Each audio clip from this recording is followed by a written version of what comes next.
Salam sejahtera, terima kasih karena bersama dengan saya di Nazilin Unity Channel. Fakta yang dibawakan pada malam ini adalah fakta yang sangat dibenci oleh para pembangkang yang mungkin menyokong mereka konon terbaik.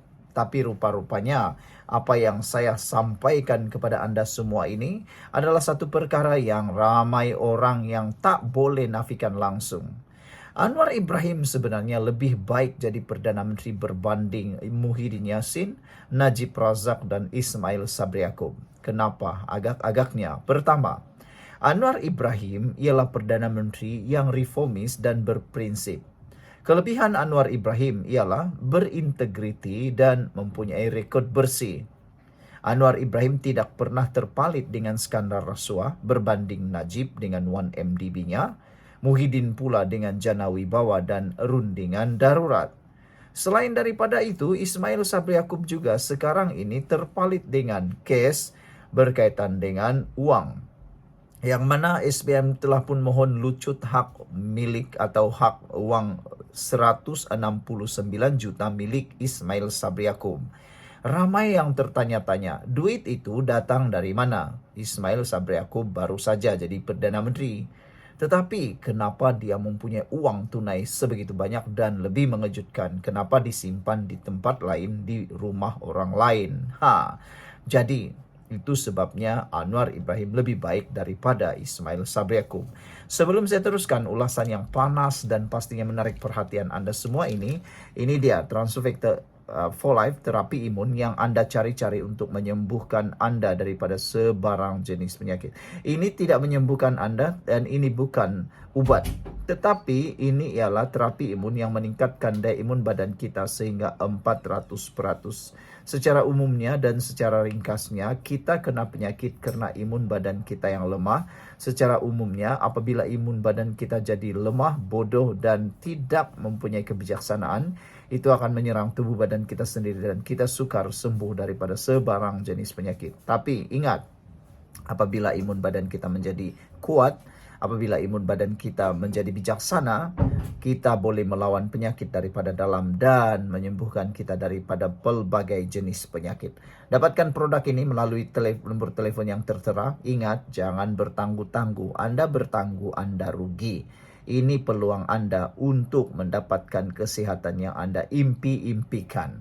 Kalau ini adalah kali terakhir atau kali kedua, ketiga Anda melihat video ini, Tuhan sudah tunjuk jalan untuk Anda. Baiklah saudara, Anwar Ibrahim juga lebih baik sebagai Perdana Menteri berbanding Muhyiddin, Ismail Sabri Yaakob, dan Najib kerana dasar beliau yang pro rakyat. Dasar Anwar fokus kepada pengurangan jurang pendapatan, penstrukturan subsidi bersasar, reformasi institusi, dan mengekang ketirisan. Selain daripada itu, Anwar Ibrahim juga mengadakan reformasi institusi yang telah pun memulakan pemisahan kuasa peguam negara dan pendakwa raya, serta penggubalan akta pembiayaan politik. Kini, Anwar Ibrahim juga membawa kestabilan politik dengan berjaya membentuk kerajaan perpaduan yang secara mentah-mentahnya ditolak oleh Muhyiddin Yassin ketika titah ke bawah dulu yang maha mulia di Pertuan Agung menasihati kerajaan perpaduan dibina ketika selepas PRU, tetapi ditolak oleh Muhyiddin. Tapi sekarang pula menjerit sini sana. Dengan kestabilan yang dibuat atau dicipta diperoleh Anwar Ibrahim dengan sokongan 2/3 di parlimen, ini sesuatu yang gagal dicapai oleh mana-mana Perdana Menteri sebelum ini selepas PRU yang ke-14. Jadi, itu sebabnya Anwar Ibrahim lebih baik daripada Muhyiddin, Ismail Sabri, dan Najib.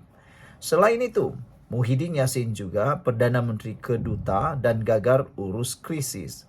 Kekurangan Muhyiddin ialah naik melalui langkah Sheraton. Muhyiddin bukan menjadi Perdana Menteri melalui pilihan raya. Dia hanya naik kerana nasib yang baik karena adanya langkah Sheraton.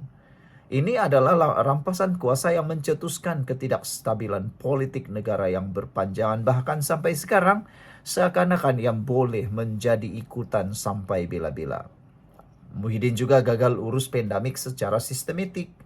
PKP kerap berubah-ubah, bantuan lambat sampai dan ramai yang terkesan. Skandal Jana Wibawa juga kini disiasat atas penyalahgunaan dana ketika menjadi Perdana Menteri.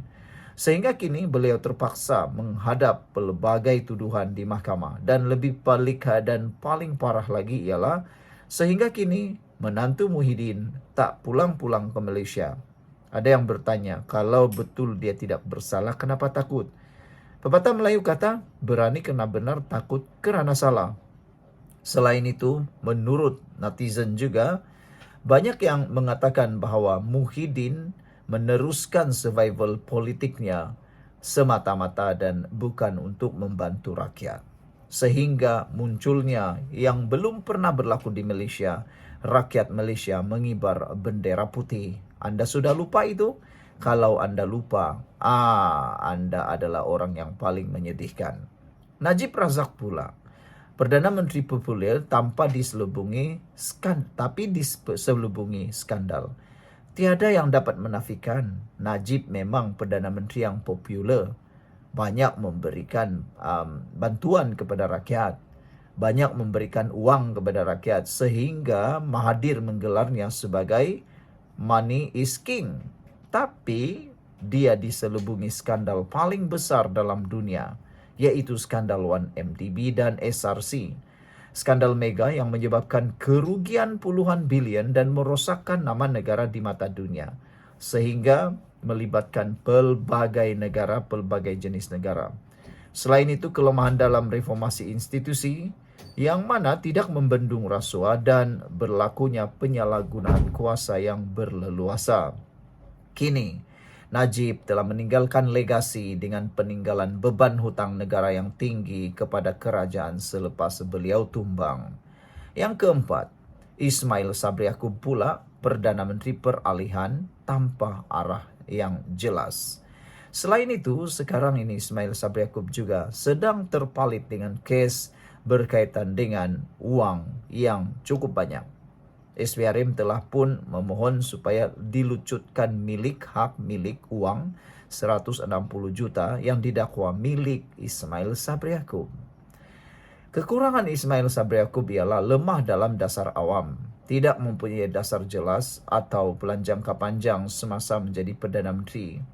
Beliau cuma menjadi Perdana Menteri interim akibat perebutan kuasa di dalam Perikatan Nasional dan UMNO. Ketika Muhyiddin terpaksa letak jawatan, tiada cara lain selain Ismail Sabri Yaakob yang hanya merupakan naib Presiden UMNO pada waktu itu diangkat jadi Perdana Menteri. Banyak keputusan ditentukan oleh tekanan parti ketika Ismail Sabri Yaakob menjadi Perdana Menteri, bukan atas kapasiti kepimpinan sebenar beliau. Jadi secara kesimpulannya, kenapa Anwar lebih baik daripada mereka? Kerana naik secara demokratik bukan melalui belakang tabir atau belakang pintu atau melalui tebuk pintu ataupun daripada pintu belakang. Anwar Ibrahim berjuang puluhan tahun demi reformasi bukan untuk kekayaan. Anwar Ibrahim sekarang kerja keras untuk legasi Malaysia yang seterusnya.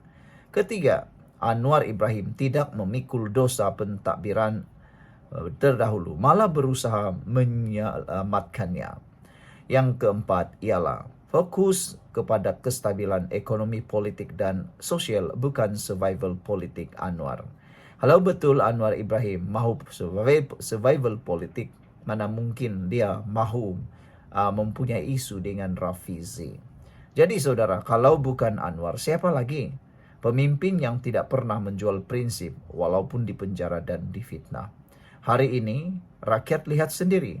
Malaysia mula dipulihkan bukan dengan janji, tapi dengan kerja. Sekian untuk kali ini. Jangan lupa tinggalkan komen anda. Kita jumpa lagi. Bye-bye.